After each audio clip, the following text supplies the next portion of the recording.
በየዓመቱ የሰው ልጅ ብዙም የማናወራለት በሚሊዮን የሚቆጠር ቶን የሚመዝን ነገር ያመርታል። ይህም የኤሌክትሮኒክስ ቆሻሻ ወይም ኢዌስት ነው። የምንሸጣቸው ስልኮች፣ የምንጥላቸው ላፕቶፖች፣ መስራት የሚያቆሙት ቴሌቪዥኖችና የሚሰበሩት የጆሮ ማዳመጫዎች ሁሉም የሆነ ቦታ ያርፋሉ። እናም ያ የሆነ ቦታ ቀስ በቀስ የዘመናችን ትልቁ የአካባቢ ችግር እየሆነ ነው። ኢዌስት ወይም የኤሌክትሮኒክስ ቆሻሻ። ቻናላችንን ሰብስክራይብ በማድረግ በየሳምንቱ የሚወጡ የቴክኖሎጂ ቪዲዮዎችን ይመልከቱ። ቴክኖሎጂን ስናስብ እድገት፣ ፈጠራና የወደፊቱን እናስባለን። ነገር ግን ከእያንዳንዱ አዲስ መገልገያ በስተጀርባ አንድ ጉዳይ አለ። መገልገያችን ያረጀ፣ ጊዜ ያለፈበት ወይም የተበላሸ ሲሆን ምን እንደሚሆን አስባችሁ ታውቃላችሁ? በየዓመቱ ዓለም ወደ 60 ሚሊዮን ሜትሪክ ቶን የሚጠጋ የኤሌክትሮኒክስ ቆሻሻ ታመርታለች። ለንጽጽር ያህል ይህ ከቻይና ታላቁ ግንብ የበለጠ ክብደት አለው።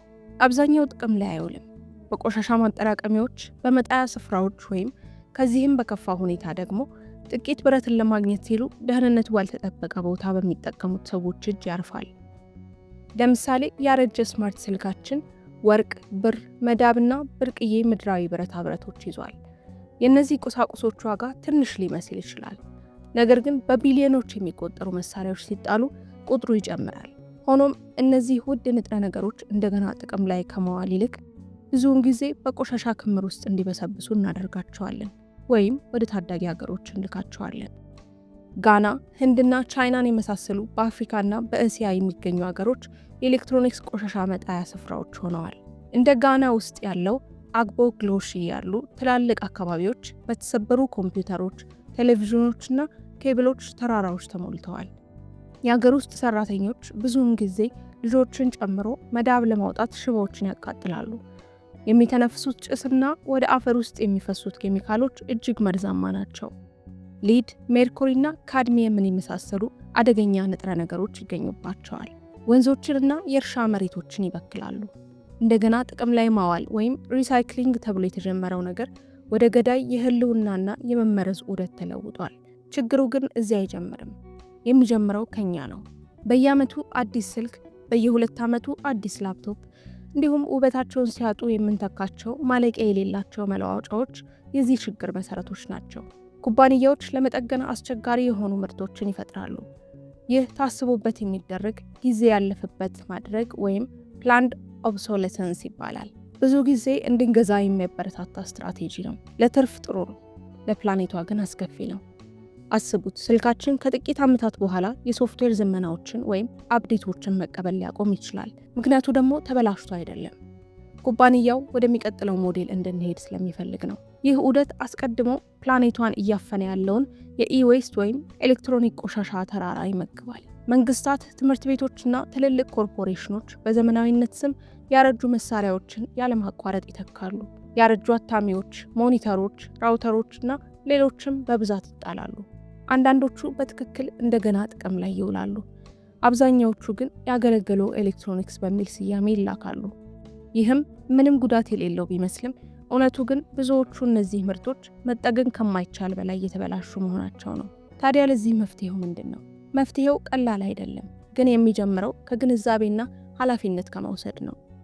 ቀጥሎ የምናነሳቸው ነጥቦችም የመፍትሄ አካሉ መጀመሪያ ተደርገው ይወሰዳሉ።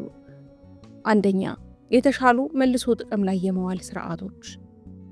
ሰራተኞችን ወይም አካባቢን ሳይጎዱ ጠቃሚ ቁሳቁሶችን ማውጣት የሚችሉ ደህንነታቸው የተጠበቀና ቁጥጥር የሚደረግላቸው መልሶ ጥቅም ላይ የመዋል ስርዓቶች ወይም ሪሳይክሊንግ መንገዶች አስፈላጊ ናቸው።